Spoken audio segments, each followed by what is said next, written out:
welcome to the Old Time Radio Westerns. I'm your host, Andrew Rhynes, and let's get into this episode. This episode is going to be The Lone Ranger. Original air date September 22nd, 1943, and the title is An Officer of the Law. Let's get into it.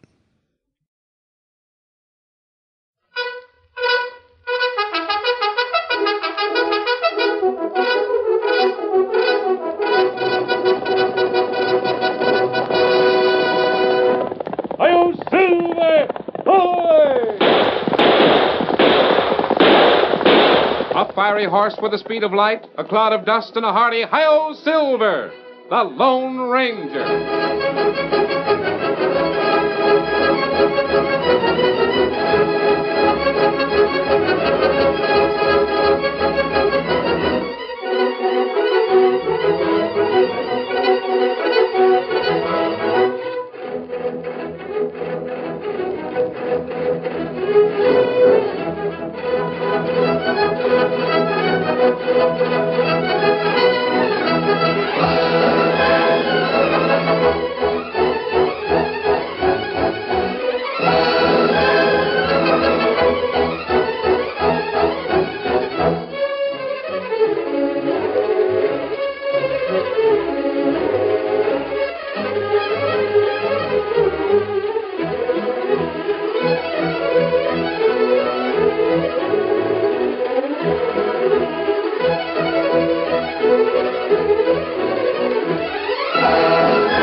With his faithful Indian companion, Tonto, the masked rider of the plains led the fight for law and order in the early western United States.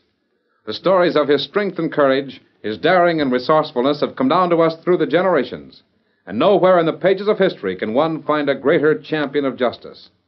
Return with us now to those thrilling days of yesteryear. From out of the past come the thundering hoofbeats of the great horse Silver. The Lone Ranger rides again. Come on, Silver! Hurry, big fellow! I'll Silver!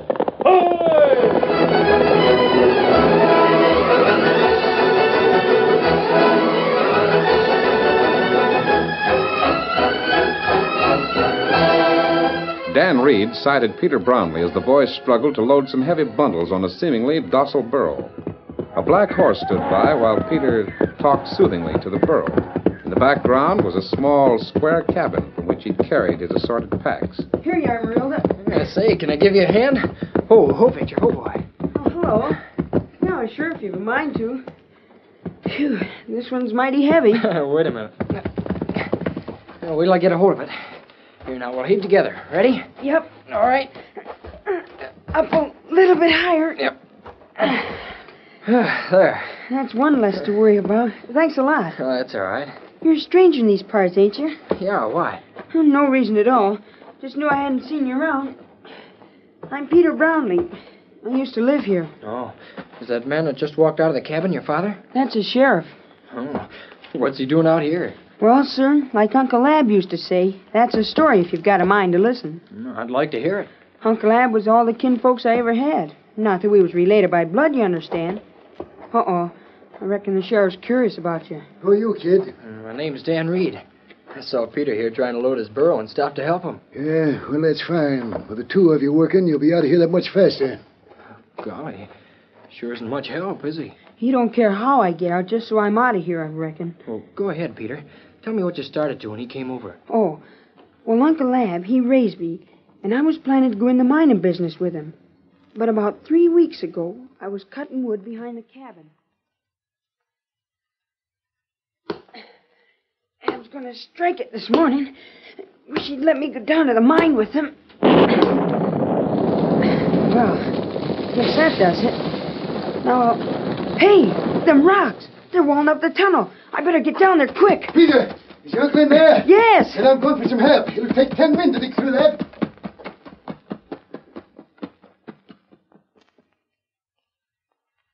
He went to get some help, and I went to get Doc Potts. By the time I got back with the doc, they was sending the dirt a-flying. Oh, golly. Did they get him out? Yep, they got him out. But he was pretty much banged up. Didn't last long after that. 2 weeks, and he was gone. Gee, that's tough, Peter.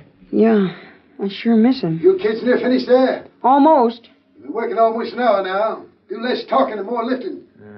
How come he's making you get out of here? Well, you see, the day after my uncle died, he came in.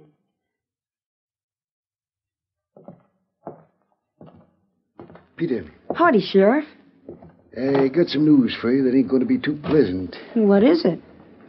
I knowed you always thought this place would be yours when old Ab died. Yeah, it is.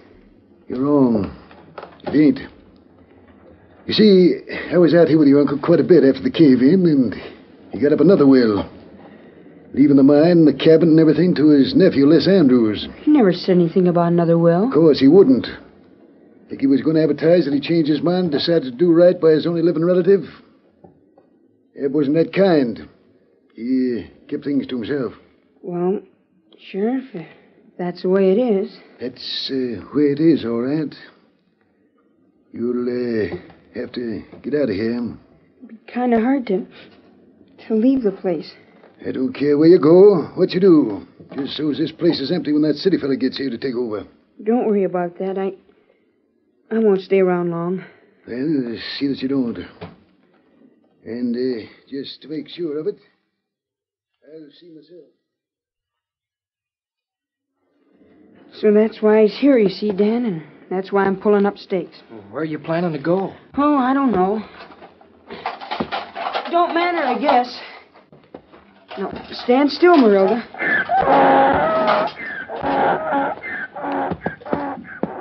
Uncle Ab always said it was best to have your cooking stuff in easy reach. He was right there. That's about all, I reckon. Sure was nice of you to help me. Here comes the sheriff again. See you all finished. It's about time, too. We got Marilda all loaded up. Then you better get set to ride. I was just aiming to. You sure you took what was yours and none of Ab's stuff? You looked everything over. You know what I took and what's in them packs, things Ab gave me. Here, Victor. Here, boy. All right, Blackie. That's some horse, Dan. Sure is. I'd admire to have one like that myself. Where'd a kid like you get him? I didn't get him in this part of the country, Sheriff. Can you manage the burro, Peter? Yeah, sure. Well, goodbye, Sheriff. Just see that you don't come back here anymore.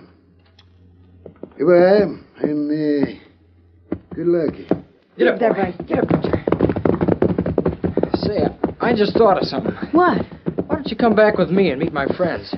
If you're not planning to go any special place and you don't have to be anywhere at any certain time, Yeah, but maybe they won't like it you bringing me back to camp. the best way to find that out is to see for yourself.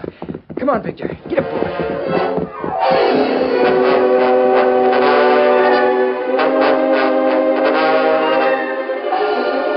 In the Lone Ranger's camp, high above the hills over Twin Rocks, the masked man and Tonto waited for Dan to return. Whoa. Here's the provisions, Tonto. You got him. And this is Peter Brownlee, sir. I met him in town and asked him to come back to camp for a while with me. Well, Peter, you're in time to have something to eat with us, if you will. You're not outlaws, are you? Outlaws? No. Oh, What's wrong? that horse. This must be the one you meant when you said there was only one horse faster than Victor in all the West. That's right. Silver travels like lightning. Hey, golly, I'm kind of hungry. Mister, I don't know who you are, but anybody riding a horse like that's all right with me. I met Peter shortly after I left town. Oh, here, Dan. Peter, Thanks, everything Tonto. seems quiet in Twin Rocks, huh? Yeah, hardly any people about. Who are your folks, son? I don't think I know any Brownleys in this part of the country. I was telling Dan here that I'm going to hit...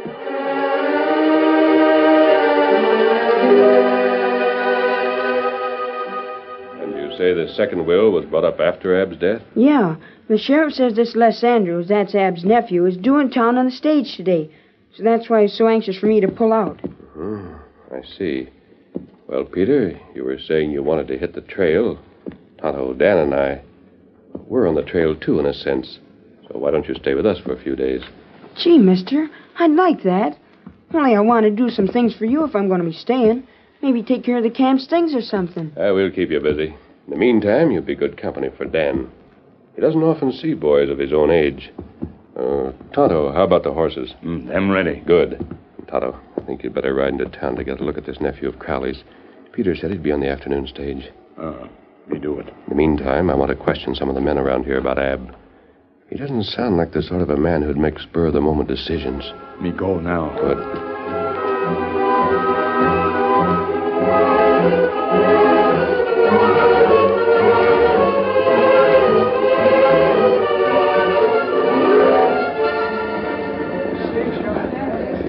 Comes the stage. Yep. Right on time, too. Hi there, Sheriff. Howdy, Jake. You waiting for somebody? Yep. At least I think he'll be on this stage. Oh, there. You critters. There. Mr. Andrews? Yes. You must be Sheriff Beasley. That's right, I am. I'm here to welcome you to Twin Rocks and tell you how sorry I was about your uncle. Thank you, Sheriff. It's mighty nice of you to go to all this trouble to meet me. I don't know much about your town. No, I thought you wouldn't.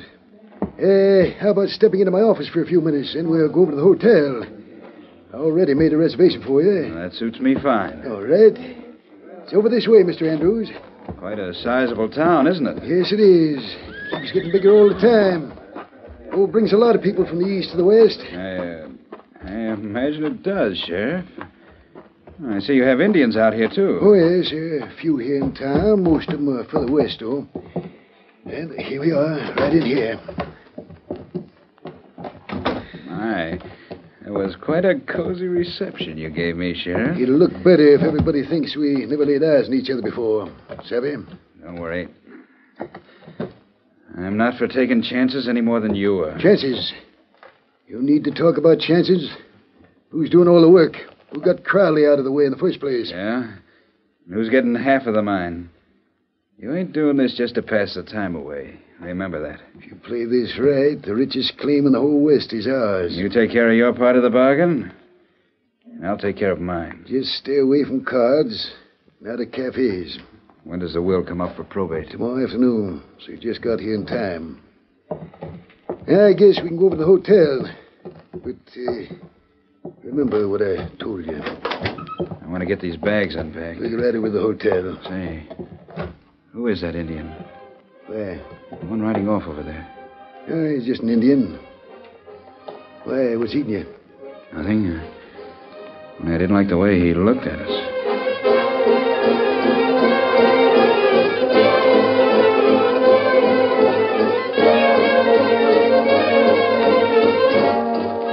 Later, when Sheriff Beasley opened his door to a masked visitor, his small, shifty eyes widened in fear and amazement. Vainly, he tried to identify the man, but neither his voice nor his powerful build reminded the sheriff of anyone he'd ever known. Mister, you knocked on the wrong door. I'm the sheriff in this town. That mask means one thing. The mask doesn't mean what you're thinking, Sheriff. And I haven't knocked on the wrong door. It's you I want to see. Close the door. Who do you think you're We'll talking... be able to talk better with the door closed, Sheriff. Better state your business and be quick about it. I've come to talk to you about Abner Crowley's will. What about it? I think it's a fake. Oh, you do, huh? What makes you think so? I spent the afternoon talking to men who knew Ab, knew him well. From what they've told me, I'm sure he wasn't the kind of a man who'd change a will to favor someone he'd never seen before. He wouldn't cut Peter Brownlee off without anything, and the boy had been as close to him as his own son. Peter wasn't any blood relation to the old man. It ain't unusual to want to keep things in the family. Seems pretty plain that's what Ab had in mind. Do you have the will or a copy of it? No, I haven't. If you'll take a tip from me, you'll mind your own business. Then you don't intend to look into this at all? If I look into it, it'll be in my own way. Sheriff, you're making a mistake. You ornery varmint. I'll show you not to come in here and talk to me like that. Hold on. Who has the will? Judge Hancock has it, that's who. You'll see him soon enough when you come to trial. I'm arresting you for a dangerous outlaw.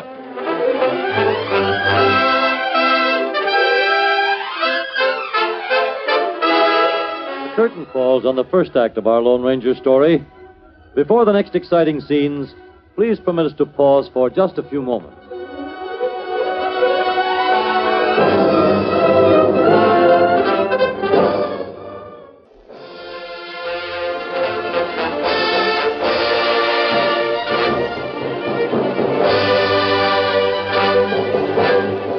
now to continue our story. As the sheriff moved to arrest him, the masked man reached for his guns and glanced at the lamp burning on the table. Go on an officer of the law, will you? That just proves you're not proves it'll be a little harder for you to follow me in the dark, Sheriff. Light. Blast your hide. Wait a minute. Come back here. Hey, boy. Steady, big fella. Come on, Silver.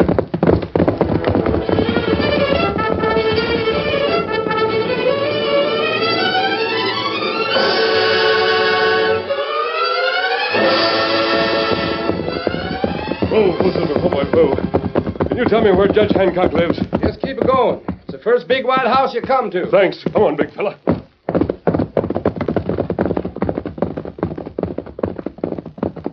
That must be it. Oh, Silver. Oh, boy. Oh. Steady, big fella.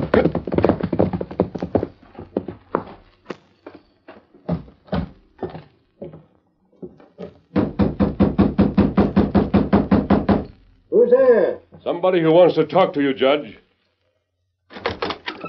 Just step right in, stranger.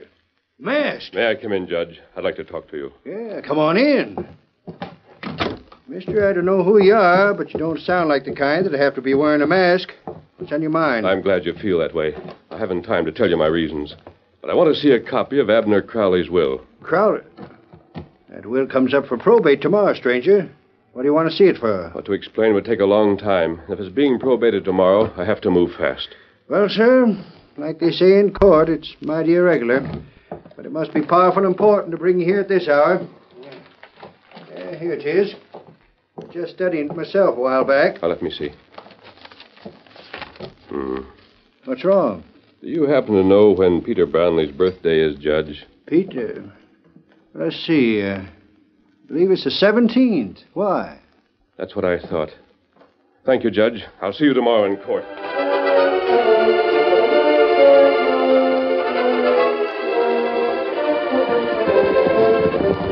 Riding back to camp, the masked man found Dan Reed and Peter Brownlee sitting by the campfire. Oh, Silver. Oh, boy. Oh.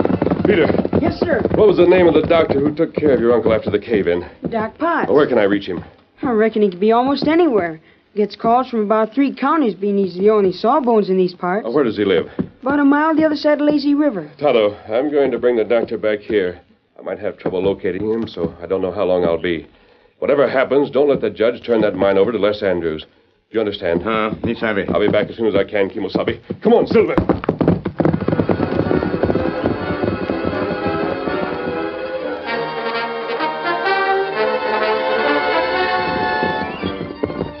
The Lone Ranger urged his great horse on and on. At length, fording Lazy River, he stopped at a small square cabin. Oh, Silver. Oh, boy. Oh. Is Doc Potts here? What's that? Is the doctor here, ma'am?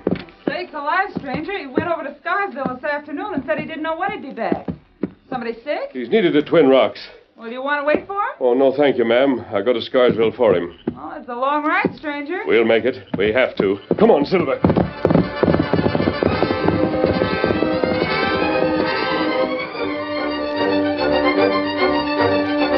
As the powerful horse covered the miles, darkness gave way to dawn.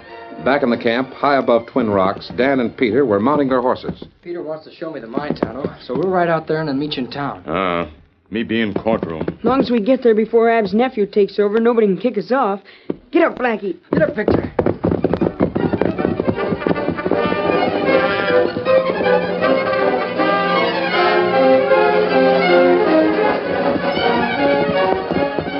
We're almost there. See, there's a cabin ahead a piece. Uh-huh.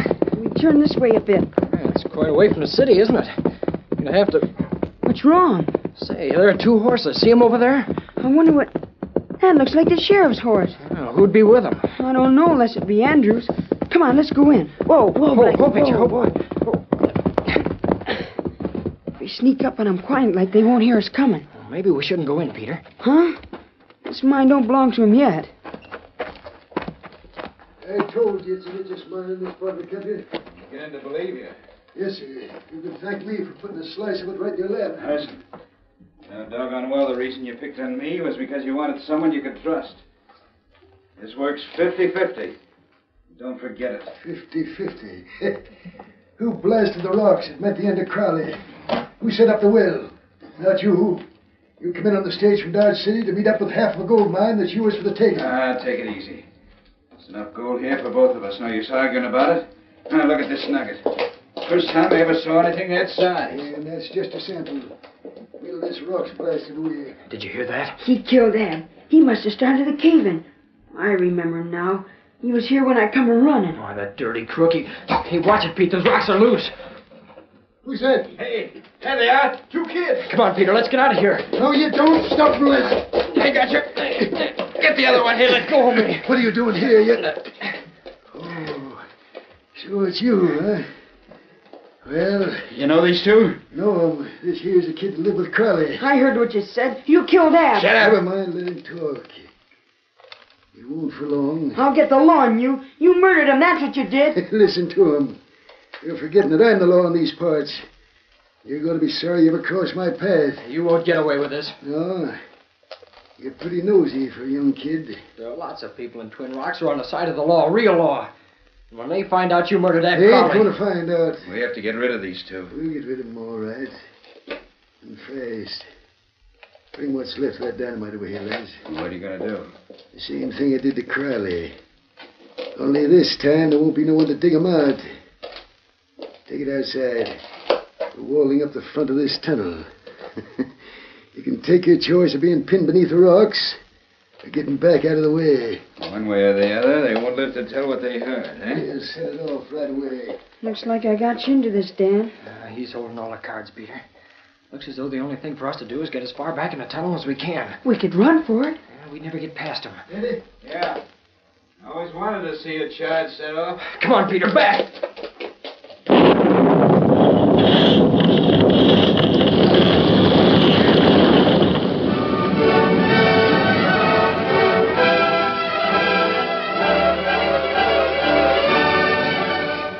As the sheriff and Les Andrews stood back watching the rocks wall up the mouth of the tunnel, Victor sensed Dan's danger. Turning, the horse started toward town, empty stirrups flying as his hoofs thundered over the miles. Peter's horse, Blackie, riderless, followed him. Judge Hancock and the townsmen were mounting the steps of the courthouse when Victor and Blackie ran up the main street of Twin Rocks. Silver stood at the hitch rack as the Lone Ranger dismounted and, talking to a quiet, gray-haired man, was with him. But at the sound of the approaching hoofbeats, the masked man and the splendid white stallion both stood listening intently. Tonto. That's Dan. Tonto. Victor riderless. Something's happened to Dan. Whoa, boy. Steady, Victor. Whoa. Dan can't go to the mine. He's to the mine, and something's wrong. Doctor, you better ride with me. Judge Hancock. Yeah? Steady, big fella. There's no time to waste. Follow me, and I'll explain later. All right. Come on, Silver. Get him up, Scout.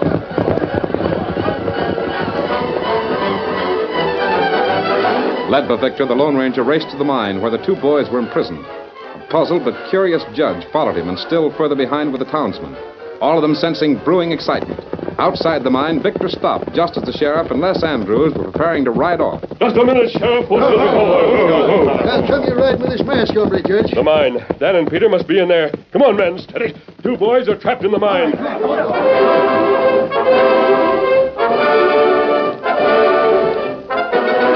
The men needed no further urging. Working quickly, they dug at the wall, prying loose the stones and rocks to free the two boys. I was here to dig Ab out. Seems like an awful lot of caving in's happened at the Sarah Jane. Darn thing must be jinxed. We're almost through. Here, Tonto. This rock here. That does it. Golly. Are you all right, Dan? Yes, sir. I'm fine. And Peter? You saved our lives, mister. But did you get the sheriff? Them two must have been trespassers. This wouldn't have happened. No, sir, we weren't. The sheriff murdered Ab Crowley. You can't prove that. Did you hear what the kid said? Murder. Quiet, men. What do you mean, Dan? We heard him talking to Les Andrews in the mine. That was before they discovered us.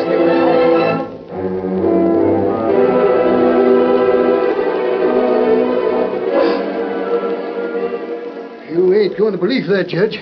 Both of them are telling the same story. Yeah, one of them is going to lose a Sarah Jane if that will's probated. Ain't it likely he'd go to any length to hold on to it? I've been living in Twin Rocks all my life. I'm an officer of the law, and by thunder, it's my word against theirs. He's been a sheriff here a long time. Yeah, him and Ab was good friends. Maybe that cave-in that killed Ab was accidental. And furthermore, who is this young whippersnapper that calls himself Dan Reed? I never heard of him before. Did any of you? Just a minute, Sheriff. You claimed you witnessed the will Ab Crowley signed. Yes, I did. Judge Hancock, you had the will with you? Well, I stuck it in my pocket before we left Twin Rocks. Why? Glance at the date on it. You'll find it's dated a week after the cave-in. Yeah, let me see. Yeah, that's right. Peter told me the cave-in occurred on the 17th, his birthday. He also said Ab's hands were so badly hurt he couldn't raise a glass of water to his lips. Dr. Potts here will tell you it was physically impossible for Abner Crowley to hold a pen, let alone use it to sign his name. This man's telling the truth, Judge. I took care of Ab for the last 2 weeks, and I can say he was hardly conscious half the time. The first thing I'm going to do, Sam, is to take that badge off you.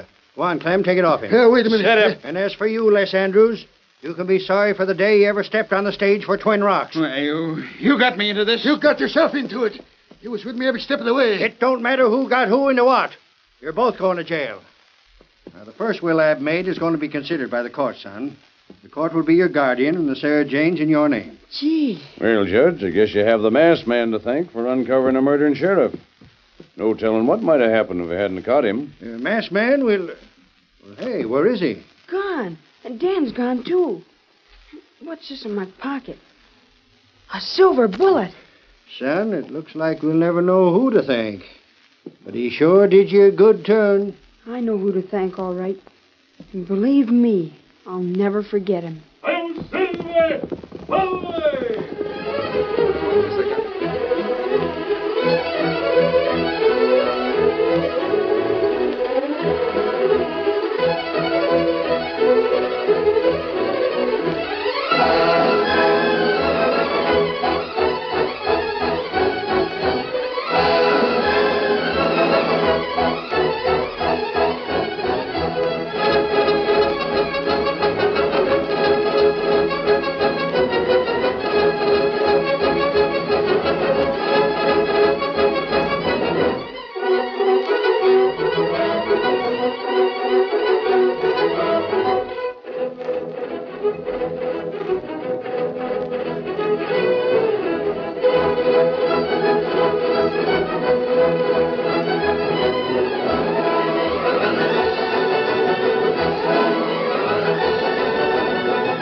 The story you have just heard is a copyrighted feature of the Lone Ranger Incorporated.